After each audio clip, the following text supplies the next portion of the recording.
안녕하세요. 백두산 금융연구소의 백두산입니다. 12월 22일 화요일 아침 9시 42분입니다. 요즘 놀러 다닌다고 몸도 좀 피곤하고 어젯밤에 미국장을 오랫동안 보다 잤더니 좀 늦잠을 좀 잤네요. 좀 늦었습니다. 자, 아무튼 오늘도 얼른 미국장 먼저 보면서 시작을 할게요. 제가 어젯밤에 영상을 보시면은 아시다시피 대략적으로 좀 이런 식의 폭락은 별로 바람직하지 않다라는 뉘앙스를 어제 드린 거잖아요. 보시다시피 재료가 안 좋았다, 그죠? 보시다시피 변종 바이러스 어쩌고 저쩌고.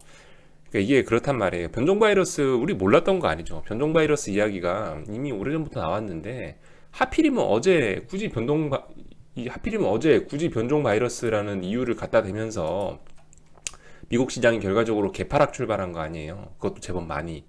그 의도가 좀 불순하지 않습니까? 그죠? 빠지더라도 올라오지 않겠냐라는 생각을 좀 해볼 수가 있었는데, 아무튼 좀 어제 그래서 결과적으로 하락 마감이죠. 그죠? 나스닥이고 S&P고 하락 마감했는데, 그럼에도 불구하고 어제는 이 반등했던 부분에 포커스를 맞추는 게 더 좋을 것 같습니다. 그게 시장을 좀 더 객관적으로 보는 것 같아요.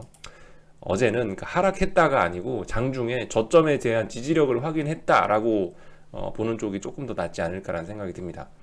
자, 그래서 좀 내용을 보시면은, 물론 어제 하락 마감했으니까, 시간이 모자라서 낙폭을 다 회복하지 못한 종목들이 많은가 보죠. 그래서 4,800 종목이 하락하고, 2,500 종목이 상승했고, 이런 모습들이 나와 있고요. 어제부로 이제 테슬라가 편입이 됐는데요. 테슬라나 한번 좀 살펴보고 가야 될 것 같죠? 테슬라는 일단 어제 하락 마감 하긴 했어요. 하락 마감 하긴 했는데, 말씀드렸다시피 이 개별 주식도 그렇게 크게 다르지는 않습니다. 이 더군다나 테슬라는 이제 초대형주의 반열에 올라선 종목이기 때문에 이 어쨌든 며칠간의 어떤 확인 과정을 거치지 않을까라는 생각이 들어요. 지금 이거 보시면요, 얘가 일단은 지켜야 될 자리를 이건 물론 지켰다고 말할 수는 없지만 어떤 턱걸이 정도는 하는 거거든요. 아무튼 얘 보시면은 지금 오늘 종가 650달러 정도 되는데 650달러 선이 어떤 중요한 자리이긴 자리예요. 왜냐면 650달러 선을 보시면 여기서 지난 3거래일 동안 버버버버 하다가 밀렸던 자리거든요. 이런 자리. 또 그리고 다음번에 650달러를 돌파하면서 다음번 시세가 났던 자리이기 때문에 650달러는 중요한 자리인데, 아무튼 이게 갭으로 붕괴시키면서 650달러를 이렇게 이 턱걸이죠, 턱걸이 했다는 거는 일단은 아직까지는 먼 타이밍이 아닐 수도 있다, 그죠? 아직까지는 조금 더 기다려봐야 되지 않을까. 이거 테슬라 숏을 잡으실 분들 조금 더 확인을 해봐야 되지 않을까라는 생각을 좀 하게 만드는 부분이고, 아무튼 드디어 편입이 됐습니다, 그죠? 드디어 이제 테슬라가 S&P 500에서 거래가 되는 것이 이제 어제부터 첫 거래일이었습니다. 자, 그래서 아무튼 지난주부터 말씀드렸던 어떤 중요한 이슈들은 이제 다 끝났고, 이제 아마 제가 알기로 표결 하나 남았을걸요. 부양책 표결.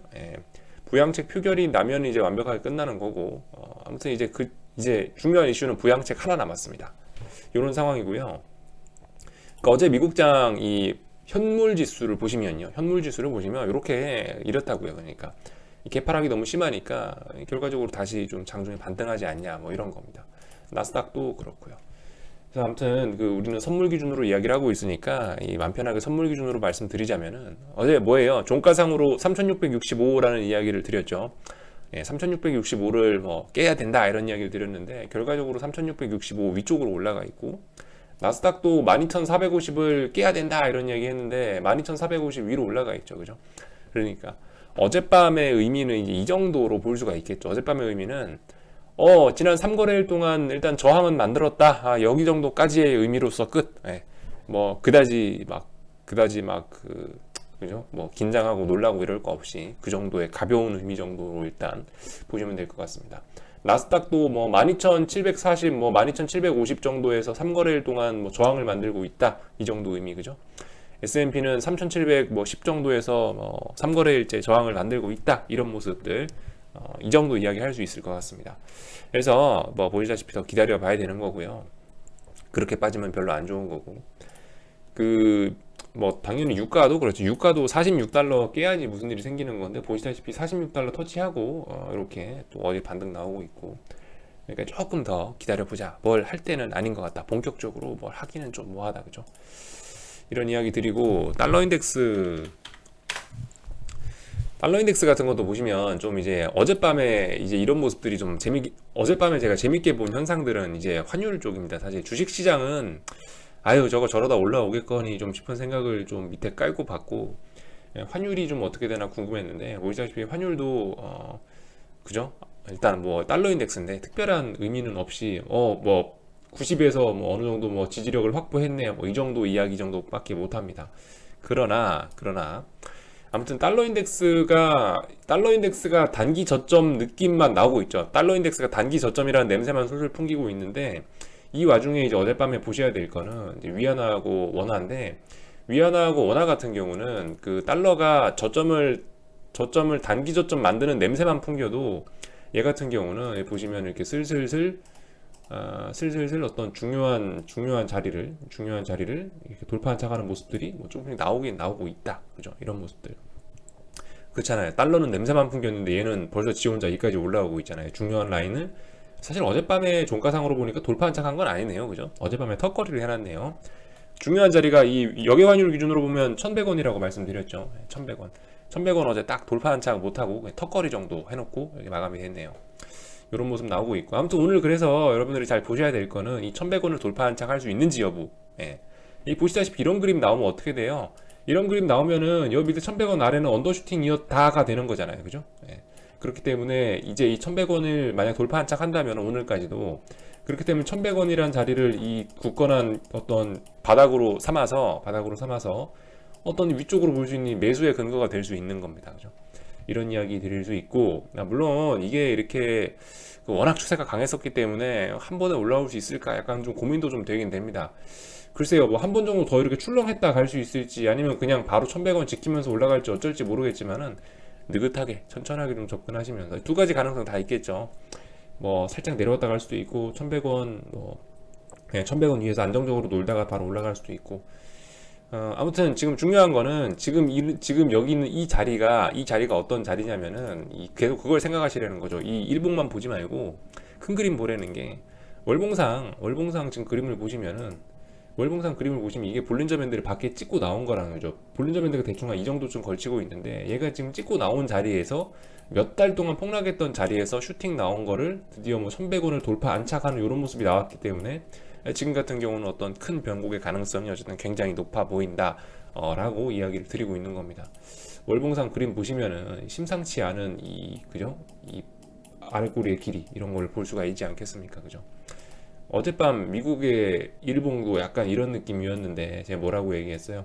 이거는 아랫꼬리가 워낙 길기 때문에 아래에서 반등한 거에 포커스를 둬야 된다라고 말씀드리는 것처럼, 이것도 똑같은 논리로 12월 월봉이 아랫꼬리가 좀 아래에서 끌어올린 것이 좀 더 포커스를 맞춰 봐야 되지 않겠냐, 환율도.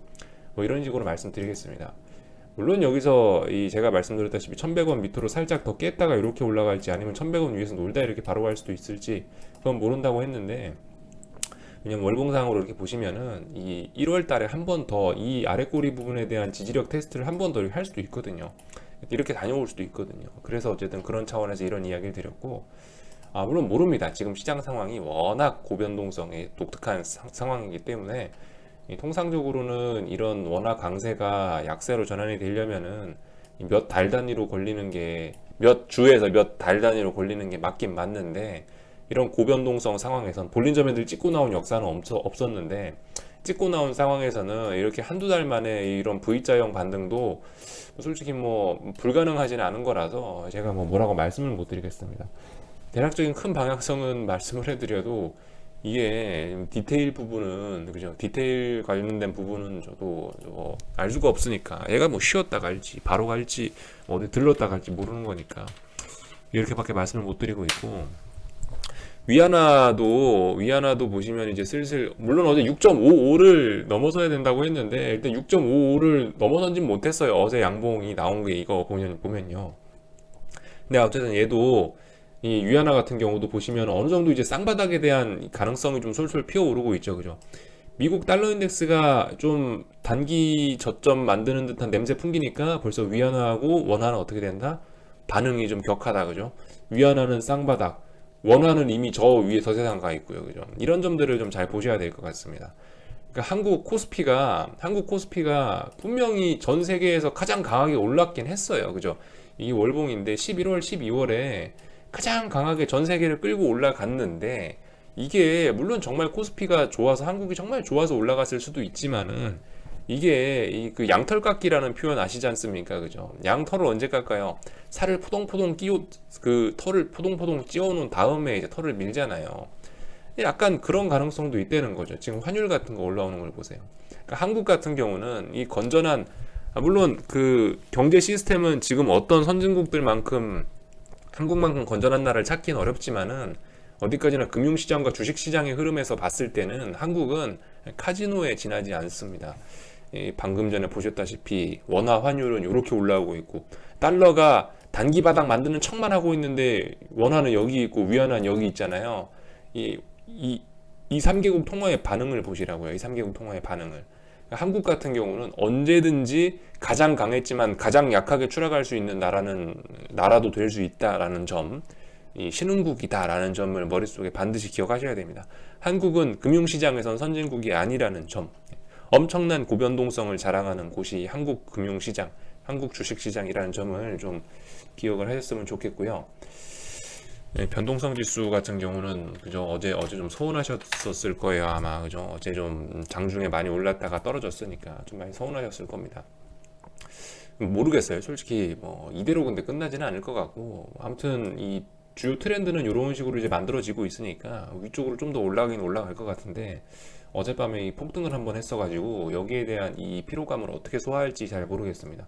쉬지 않고 바로 올라갈 수도 있지만 뭐 아마 이게 좀 눌림을 주거나 이러지 않을까라는 생각이 들고 있고요. 그 눌림을 줄지 어쩔지는 사실 여긴 모르는 거예요, 그죠? 예, 아무튼 뭐 이런 부분 좀 제가 UVXY 11달러 선에서는 뭐 드릴 말씀이 있는데 11달러는 어떤 매수의 기준이 있으니까 여기서부터 뭐 해봐라라고 제가 뭘 사인을 드릴 수가 있겠는데 이미 뭐 이제 가격이 한번 튄 이상은 여기서부터는 솔직히 잘 모르겠습니다. 여기서부터는 이제 본인들의 대응에 따라서 잘 모르겠으면 분할 매도 하시면서 접근하라고 어제 말씀드렸고 뭐 좀 이렇게 좀 짜불짜불 좀 이런 모습이 좀 나왔으면은 이게 손쉽게 좀 손쉽게 빅스 40까지 좀 가볼 수도 있는데 보시다시피 이렇게 한번 들었다 놨다 해버리니까 좀 하여튼 껄끄러워졌습니다. 이 다음부터는 이제 뭐 여러분들의 뭐 여기부터는 뭐 제가 뭐 드릴 말씀이 없습니다. UVXY 같은 경우는 아무튼 11달러 선 지지력을 보고 11달러 지키고 있으니까 들어가자라는 이야기는 드렸지만 이 다음부터는 솔직히 저도 잘 뭐 이제 어떻게 될지 모르겠어요. 이런 디테일은 뭐 곧바로 더 올라갈지 아니면 뭐 어떻게 쉴지 어떻게 될지는 솔직히 이 다음부터는 좀 약간 불확실성의 영역인 것 같습니다. 일단 뭐 이 정도 이야기 드리고 한국장 넘어갈게요. 한국장은 뭐 보시다시피 또 오늘 당연히 개파락 출발했고요. 개파락 출발해가지고 뭐 이러고 있는데 아무튼 또 같습니다. 제가 오늘 그러니까 한국장에 대해서 이 한국장은 미국장, 유럽장과 다르게 계속 박스권에서 놀고 있기 때문에 뭐 박스권에서 놀고 있는데 제가 뭐라고 하겠어요. 박스권을 뭐 깨거나 위쪽으로 올라가거나 해야지 뭔 일이 생기는 거니까 제가 드릴 말씀은 없는데 아무튼 그 기준은 드릴 수가 있겠죠. 기준은요, 그죠? 네, 기준을 드리면 될 것 같아요. 제가 어떤 기준? 어제 뭐 말씀드렸다시피 예를 들면은 풋옵션이 어디를 지켜야 됩니다 라고 말씀드렸죠. 오늘 이제 이게 정말 요즘 세상 더럽게 하는 거예요. 진짜 세력들이 정말 못 먹게 하려고 정말 더럽게 가고 있습니다. 정말 비겁하게 갭으로만 움직이고 있는데 아무튼 어제 다 죽여놨다 오늘 갭으로 다시 이 자리를 올라서고 있는데 중요한 자리 어제 말씀드렸죠. 풋옵션들에서 중요한 자리가 어디냐 12월 14일 날에 시가를 돌파한착하는 게 중요하다라고 말씀드렸는데 일단 보시다시피 풋옵션들이 일단 돌파한착하는 모습이 좀 나오고 있긴 하죠. 갭으로 넘어가서 그렇지.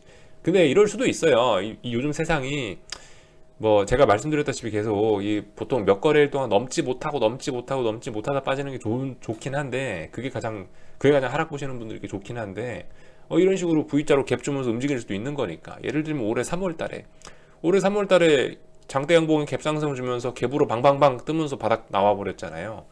그런 경우도 있을 수 있기 때문에 제가 그런 디테일에 관해서는 뭐라 드릴 말씀이 없는데 아무튼 좀 놓칠 수 있으니까 그냥 이제 꼭 그런 패턴이 나와야지만 매수를 한다 그렇게 하면 놓칠 수도 있으니까 좀 이런 식으로 선을 놓고 바라보시는 게 좋지 않겠냐라고 해서 지금 이제 이런 기준을 드리고 있는 거죠.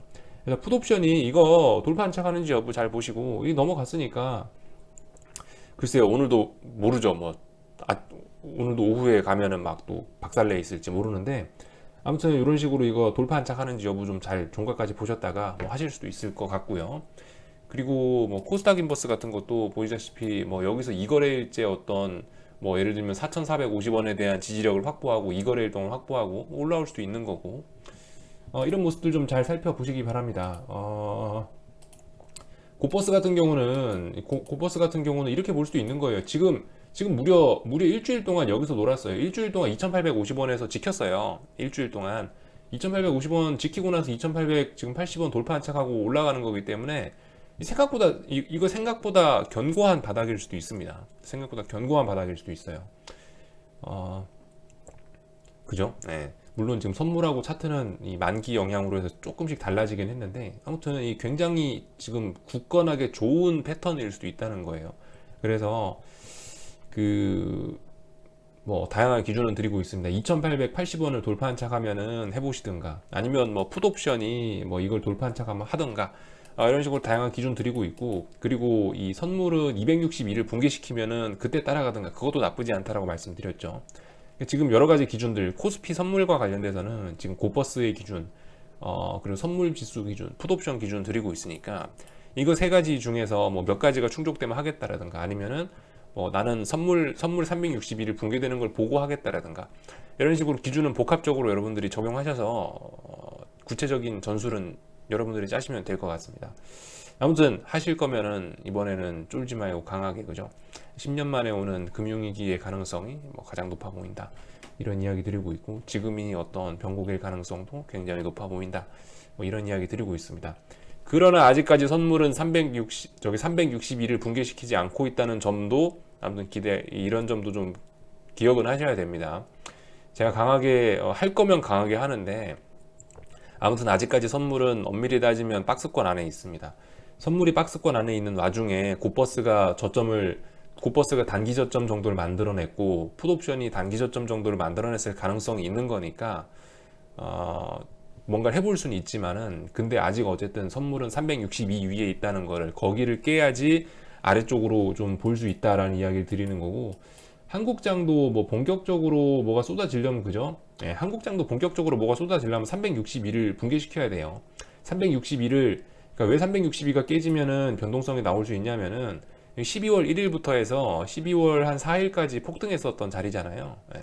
그랬었기 때문에 일단 12월 4일 날에 시가를 붕괴시키면은 요 밑에 12월 1일 날 자리까지, 대충 한 350대까지는 그다지 뭐 어떤 지지력 이런 게 잘 없거든요. 그렇기 때문에 362를 붕괴시키게 되면은 어떤 변동성을 터트리면서 하락할 가능성은 있긴 있는 건데, 말씀드렸다시피 지금 붕괴된 게 아니죠. 그러니까 여러분들의 본인의 판단에 따라서, 나는 풋옵션이 단기 저점을 만들었으니까 해볼 거야, 좋은 생각이에요. 나는 고버스가 단기 저점을 만들었으니까 매수할 거야, 좋은 생각이에요. 뭐 아니다, 나는 선물은 362가 붕괴 안 됐으니까 난 362 붕괴되는 거 보고 할 거야, 그것도 좋은 생각이에요. 틀린 거 없어요. 본인이 선택하기 나름이라는 거죠. 본인 투자 취향에 따라서. 자, 그래서 이 정도 이야기 말씀드리고요. 그죠? 환율 원화 약세에 베팅하는 거 가능하다, 뭐 이런 이야기 드리고 있고, 이게 우리나라 선물 기준으로는요, 우리나라 달러 선물 기준으로는요, 기준이 좀씩 다릅니다. 보시다시피 시가와 종가가 좀씩 다르기 때문에, 달러 선물 기준으로는 1103원을 돌파 안착하면은 이제 어떤 중요한 자리를 돌파 안착하는 거고, 왜냐면 1103원에서 반등 나왔고 3원을 다시 붕괴시키니까 붕괴됐거든요. 쏟아졌거든요, 아래로. 그러니까 1103원을 다시 회복하면 굉장히 강한 거다라고 생각하실 수 있겠고, 1103원을 오늘 지지력을 잘 보여주면은 다음번 목표치는 한 315원 정도까지 볼 수 있을 거고, 1115원까지 볼 수 있을 거고, 최소 1115원 정도 안착해주면은 뭐 완전 이제 뭐 좀 마음 놓고 편안하게 해도 되지 않을까, 편안하게 약세 베팅 해도 되지 않을까, 이런 생각을 하고 있습니다. 아무튼 오늘 좀 늦게 일어나서 좀 늦게까지 좀 떠들었습니다. 이 정도까지 하고 마칠게요. 궁금한 거는 리플 남겨주시고요. 또 저녁에 뵙도록 하겠습니다.